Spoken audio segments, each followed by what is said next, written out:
Tuhan, mari kita bersama-sama untuk beribadah di hari Minggu tanggal 26 April 2020 di Minggu Paskah yang ketiga. Mari kita siapkan diri kita dengan mengambil saat hening. Mari kita masuk ke dalam saat hening. Mulai.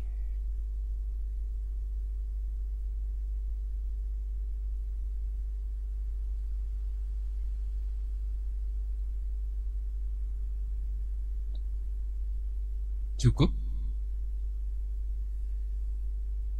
Keluargaku yang dikasihi oleh Tuhan, mari hari Minggu ini, Minggu Paskah yang ketiga, tema ibadah kita adalah dibangkitkan untuk berkarya. Hari ini kita akan bersama-sama untuk menyembah kepada Tuhan, dan kita akan masuk ke dalam pelataran yang kudus dengan penuh sukacita, karena Paskah memberikan pengharapan yang baru dalam kehidupan kita. Mari kita angkat bersama dari Kidung Jemaat nomor 407, bait yang pertama dan yang keempat.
Pertolongan kita adalah di dalam Tuhan yang menjadikan langit dan bumi. Kasih karunia dan damai sejahtera dari Allah Bapa dan dari Tuhan Yesus Kristus ada pada saudara sekalian. Amin. Keluargaku yang dikasihi Tuhan, Paskah yang memberi pengharapan, semangat, dan keyakinan akan penyertaan Tuhan, terlebih dalam saat kita berada dalam masa darurat wabah virus COVID-19, mari terus menyebar dengan virus itu menyebar dengan begitu cepat dan berdampak melemahkan perekonomian keluarga kita. Di dalam kondisi yang seperti ini, marilah kita letakkan pengharapan kita kepada Tuhan Yesus. Kita ungkapkan pernyataan ini melalui Kidung Jemaat 445, bait 1 dan 2.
kita kepada Tuhan.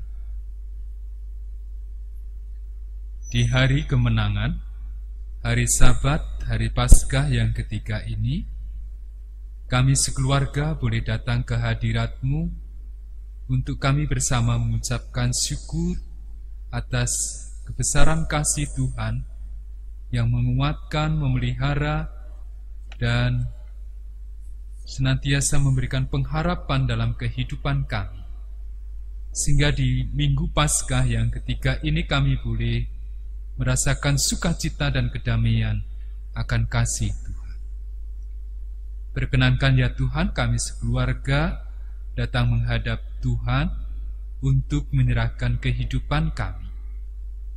Jikalau kami melihat perjalanan hidup kami masih banyak kekurangan, kelemahan, bahkan dosa yang kami lakukan, ketidaktaatan kami pada firman, ampuni ya Tuhan dosa kami, dosa keluarga kami.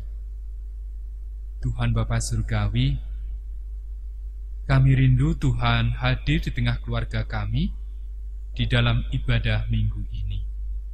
Kiranya Tuhan memberikan firman pengajaran kepada kami semua. Kuatkan iman kepercayaan kami, peliharalah kehidupan kami melalui kuasa firman. Kiranya Roh Kudus-Mu lah yang menolong kami untuk dapat menerima kebenaran firman. Di dalam Tuhan kami Yesus Kristus, kami berdoa. Amin. Kita akan mendengarkan pembacaan firman Tuhan, yaitu dari Injil Lukas pasal yang ke-24, ayat yang ke-13 sampai dengan 35. Kami mohon Ibu Suryani untuk bisa membacakannya. Lukas 24 ayat 13 sampai 35. Yesus menampakkan diri di jalan ke Emmaus. Pada hari itu juga 2 orang dari murid-murid Yesus pergi ke sebuah kampung bernama Emmaus yang terletak kira-kira 7 mil jauhnya dari Yerusalem. Dan mereka bercakap-cakap tentang segala sesuatu yang telah terjadi. Ketika mereka sedang bercakap-cakap dan bertukar pikiran, datanglah Yesus sendiri mendekati mereka, lalu berjalan bersama-sama dengan mereka. Tetapi ada sesuatu yang menghalangi mata mereka, sehingga mereka tidak dapat mengenal Dia. Yesus berkata kepada mereka, "Apakah yang kamu percakapkan sementara kamu berjalan?" Maka berhentilah mereka dengan muka muram. Seorang dari mereka, namanya Kleopas, menjawabnya,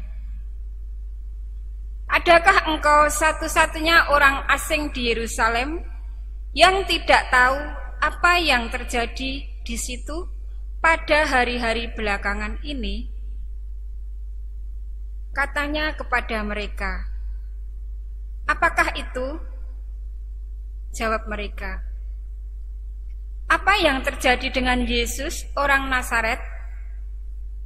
Dia adalah seorang nabi yang berkuasa dalam pekerjaan dan perkataan di hadapan Allah dan di depan seluruh bangsa kami.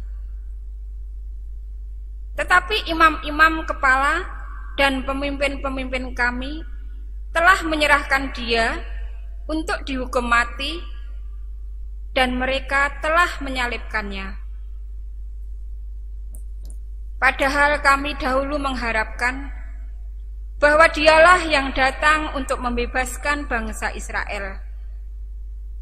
Tetapi sementara itu telah lewat 3 hari sejak semuanya itu terjadi. Tetapi beberapa perempuan dari kalangan kami telah mengejutkan kami. Pagi-pagi buta mereka telah pergi ke kubur dan tidak menemukan mayatnya. Lalu mereka datang dengan berita bahwa telah kelihatan kepada mereka malaikat-malaikat yang mengatakan bahwa ia hidup. Dan beberapa teman kami telah pergi ke kubur itu dan mendapati bahwa memang benar yang dikatakan perempuan-perempuan itu, tetapi dia tidak melihat. Lalu ia berkata kepada mereka, "Hei kamu orang bodoh, betapa lambannya hatimu, sehingga kamu tidak percaya segala sesuatu yang telah dikatakan para nabi. Bukankah Mesias harus menderita semuanya itu untuk masuk ke dalam kemuliaannya?" Lalu ia menjelaskan kepada mereka apa yang tertulis tentang dia dalam seluruh kitab suci, mulai dari kitab-kitab Musa dan segala kitab nabi-nabi. Mereka mendekati kampung yang mereka tuju, lalu ia berbuat seolah-olah hendak meneruskan perjalanannya. Tetapi mereka sangat mendesaknya, katanya, "Tinggallah bersama-sama dengan kami, sebab hari telah menjelang malam dan matahari hampir terbenam." Lalu masuklah ia untuk tinggal bersama-sama dengan mereka. Waktu ia duduk makan dengan mereka, ia mengambil roti, mengucap berkat, lalu memecah-mecahkannya dan memberikannya kepada mereka.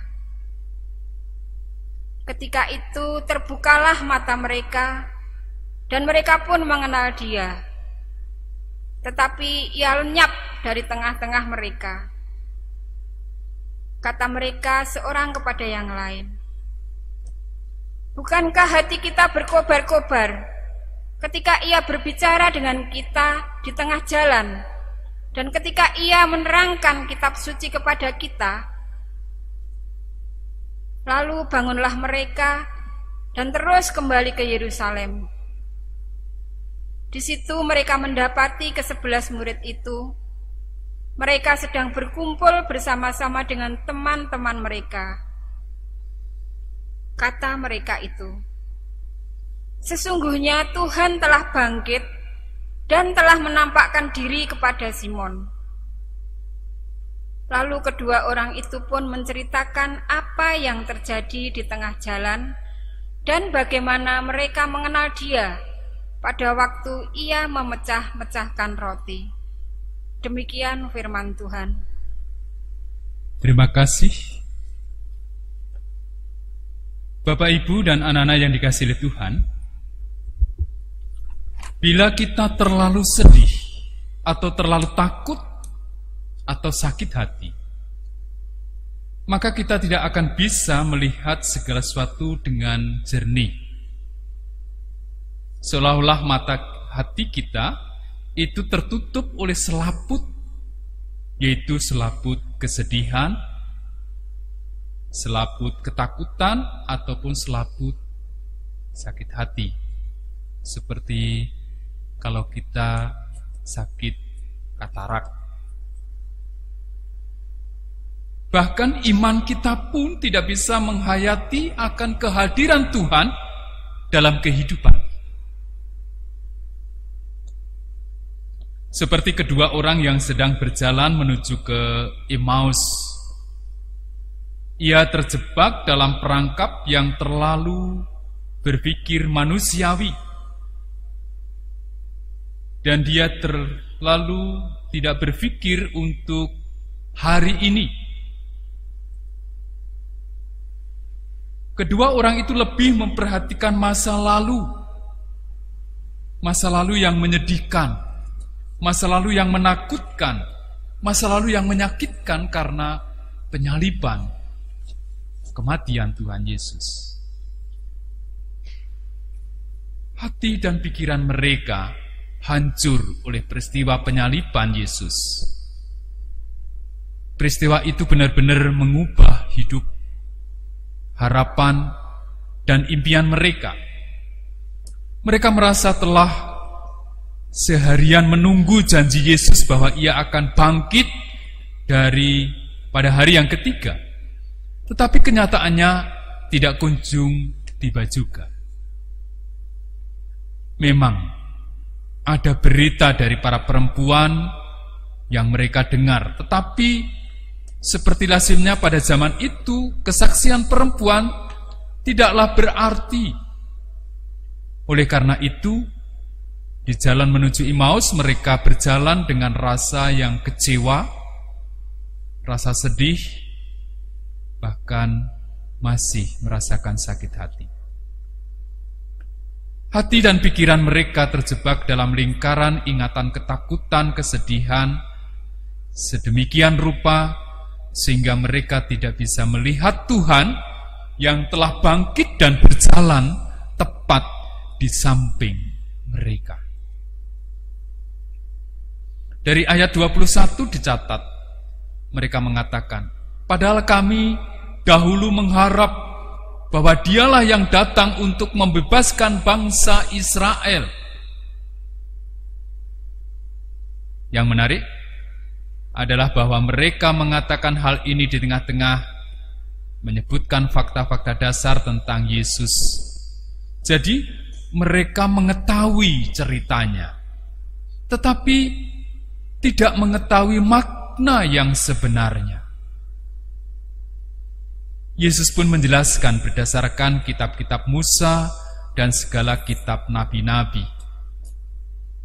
Meskipun mereka mulai memahami hubungan antara Yesus yang disalibkan dan Kristus yang bangkit, namun mereka masih tidak bisa menghubungkan antara Kristus yang sudah bangkit dengan orang yang ada di tengah-tengah mereka.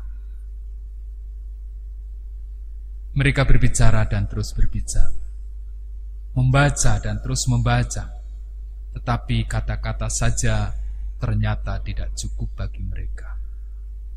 Pengetahuan saja tidak cukup bagi mereka untuk mengenal Yesus. Harus ada sesuatu yang dialami, harus ada sesuatu yang dirasakan, harus ada penghayatan nilai-nilai luhur dan suci yang harus dinyatakan. Keramaan kedua orang itu membawa pada pengalaman kita. Pengalaman itu karena setelah Yesus mengambil roti, lalu mengucap syukur dan memecah-pecahkan roti, mereka mengenal Yesus. Pikiran kedua orang itu terbuka, sehingga mereka bisa menghubungkan titik-titik yang misterius yang mampu membentuk pola hubungan yang dapat dikenali karena dia benar-benar menghayati.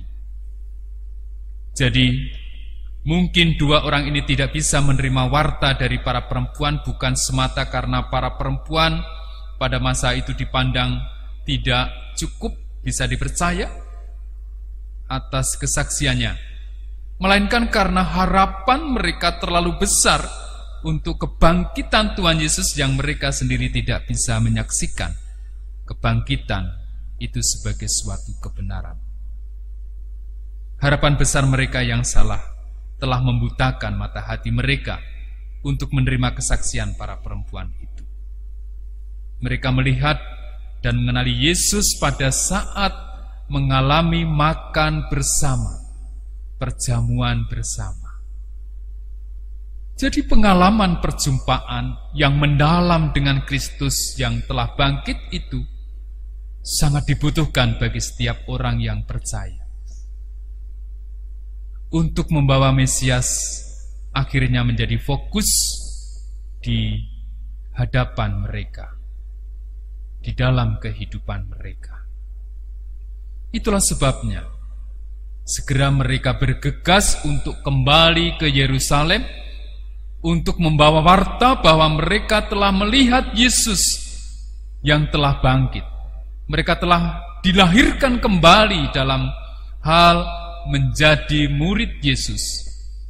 Oleh karena itu mereka merasa terdorong untuk bersaksi untuk membagikan kepada orang lain apa yang telah terjadi pada mereka. Mereka bergegas untuk bekerja sebagai murid-murid Yesus, kembali ke Yerusalem untuk memberitakan dan memberitahukan tentang pertemuan mereka dengan Kristus yang telah bangkit. Demikianlah kita saat ini. Jangan sampai kita terlalu dikuasai oleh rasa takut atau kesedihan atau kebingungan yang berlebihan. Tetapi marilah kita rasakan, kita hayati, kita lihat kehadiran Allah, penyertaan Allah di dalam kondisi kita saat ini. Nilai-nilai kehadiran dan kesucian Allah tetap hadir karena Kristus bangkit. Kristus hidup. Di tengah merabaknya virus COVID-19, janganlah kita menjadi tidak bisa melihat kehadiran dan merasakan penyertaan Tuhan dalam kehidupan kita. Mari kita bangkit untuk hidup yang sehat, hidup yang bersih, hidup yang waspada. Mari kita bekerja dengan melakukan social distancing, karena ini menjadi bagian yang penting untuk kita menjadi bagian yang baik di tengah kehidupan masyarakat dan bangsa kita. Mari kita lakukan physical distancing dengan baik dan benar, sebab itu menjadi bagian untuk kita berkarya atas kebangkitan Tuhan Yesus Kristus. Mari kita lakukan kepedulian dengan sesama kita, terlebih bagi mereka yang saat ini kehidupannya lebih susah daripada kita. Mereka mengalami banyak kesulitan. Itulah perutusan Tuhan bagi kita semua, untuk menunjukkan bahwa kita mempercayai bahwa Yesus bangkit, bahwa kita menjadi murid-murid Tuhan, bahwa kita menjadi anak-anak Tuhan. Tuhan memberkati. Amin. Mari kita renungkan firman Tuhan di dalam saat ini. Mulai.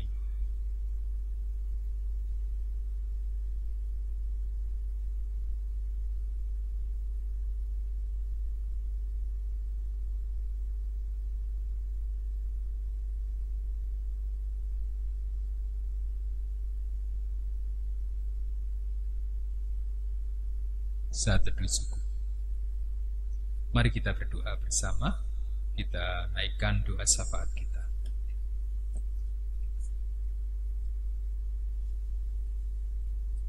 Kami bersyukur kehadirat-Mu ya Tuhan. Cinta kasih-Mu, pemeliharaan-Mu senantiasa tercurah dalam kehidupan kami dari waktu ke waktu, dari hari ke hari yang telah kami lalui. Bahkan sampai pada hari Sabat ini, Tuhan memberikan kecukupan, Tuhan memberikan keselamatan, Tuhan memberikan kedamaian dalam kehidupan keluarga kami, Tuhan memberikan kesehatan pada kami semua, kepada saudara-saudara kami dimanapun berada.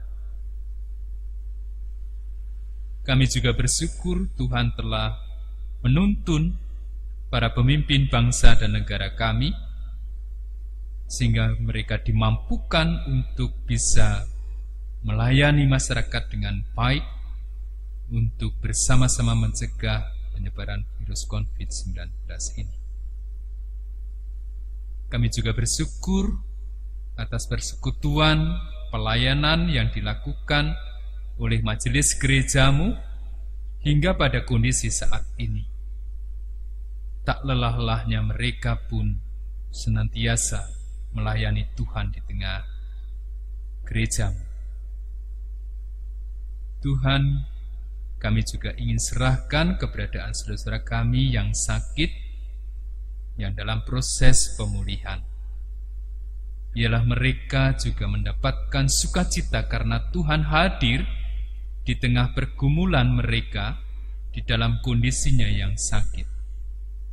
Bahwa Tuhan tidak tinggalkan mereka, Tuhan pelihara dan Tuhan pasti memberikan kesembuhan, pemulihan.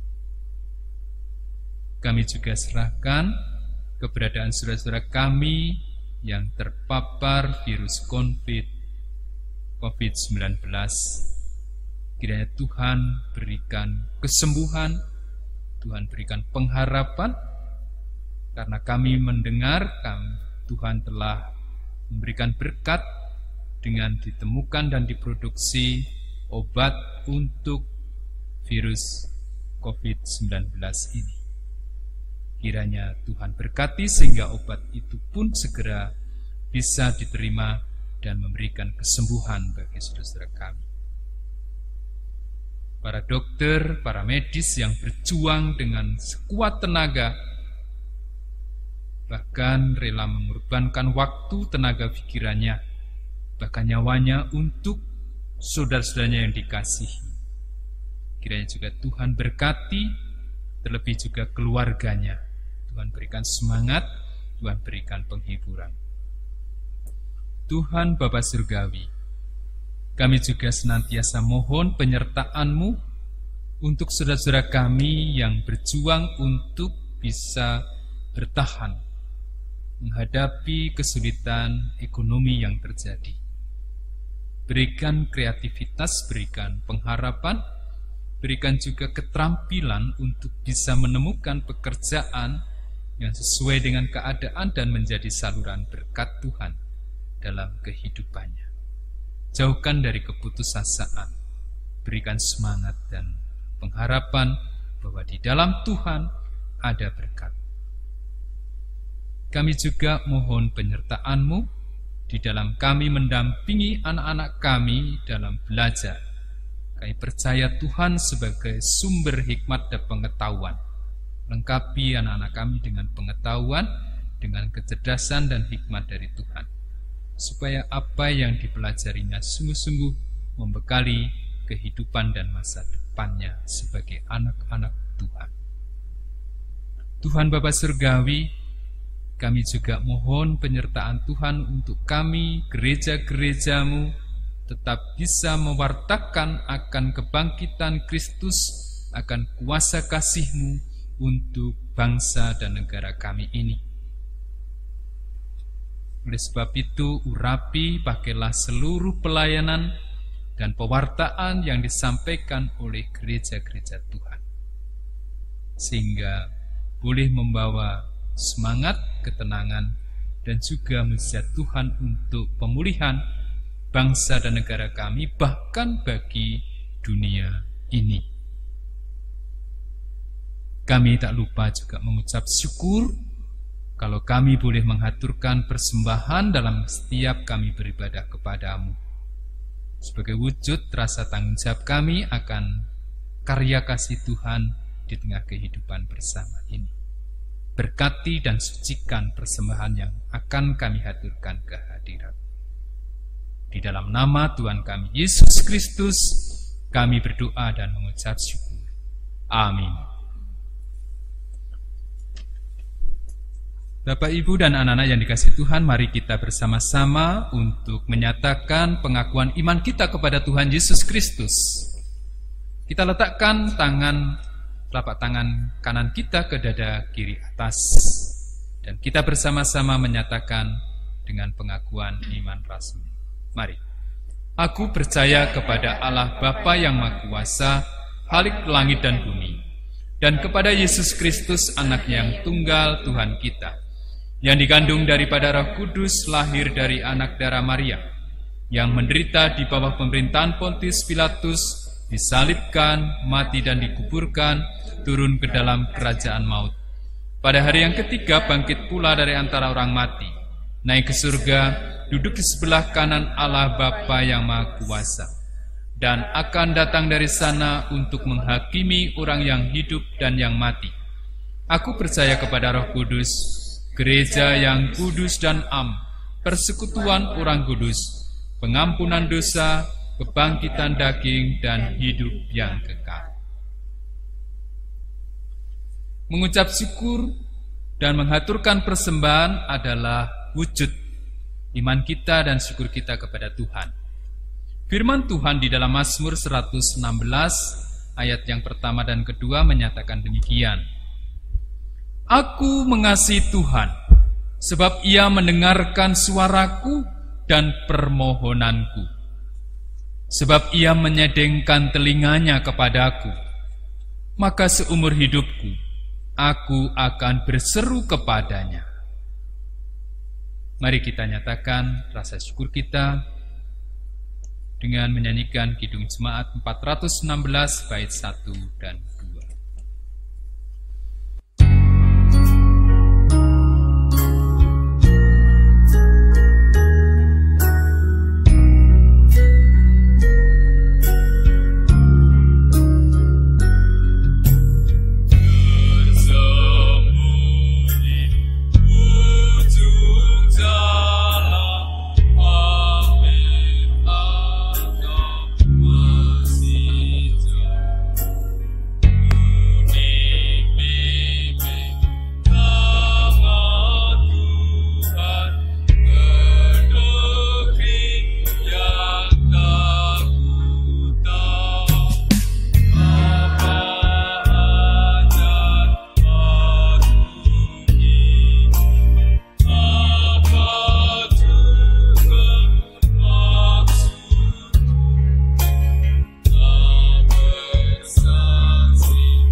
Darurat virus COVID-19 ini, janganlah membuat iman kita menjadi lemah, tetapi mari kita bangkit karena kita adalah anak-anak Tuhan dan kita percaya Tuhan telah bangkit dan mengutus kita untuk bekerja. Kita terima berkat Tuhan. Tuhan memberkati saudara dan melindungi saudara. Tuhan menyinari saudara dengan wajah-Nya dan memberi saudara kasih karunia. Tuhan menghadapkan wajah-Nya kepada saudara dan memberi saudara damai sejahtera. Amin.